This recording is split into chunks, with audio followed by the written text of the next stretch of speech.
Empuraan India ഭരിക്കുന്നവരെ അപകീർത്തിപ്പെടുത്തുന്ന സിനിമയാണെന്നും മോഹൻലാലിന്റെ lieutenant colonel പദവി തിരികെ വാങ്ങണമെന്നും ബി.ജെ.പി. ദേശീയ കൌൺസിൽ അംഗം സി രഘുനാഥ് ലഫ്റ്റനന്റ് കേണൽ പദവി ഒഴിവാക്കുവാൻ കോടതിയിൽ പോകുമെന്നും അദ്ദേഹം പറഞ്ഞു. എമ്പുരാൻ സിനിമയ്ക്കെതിരെ വിമർശനങ്ങൾ ശക്തമാകുന്നതിനിടെയാണ് രഘുനാഥിന്റെ വിമർശനം. കേന്ദ്ര സർക്കാരിന്റെ ഭാഗമായി നിൽക്കുന്നവരെ അപഹസിക്കുന്ന സിനിമ മോഹൻലാൽ അറിയാതെ ചെയ്തുവെന്ന് കരുതുന്നില്ല. എമ്പുരാന് മുടക്കിയ കോടികളിൽ വിദേശ ഫണ്ടുണ്ടോ എന്ന് അന്വേഷിക്കണം. സെൻസർ ബോർഡിലുള്ളവർ കൃത്യമായ പരിശോധന നടത്തിയില്ലെന്നും സി രഘുനാഥ് വിമർശിച്ചു. The film Empuran crudely mocks the central government. I don't think Lal was unaware of it. It needed to be investigated whether Empuran received foreign funds.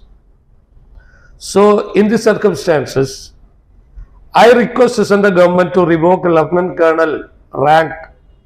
Otherwise, we will approach the court for that one.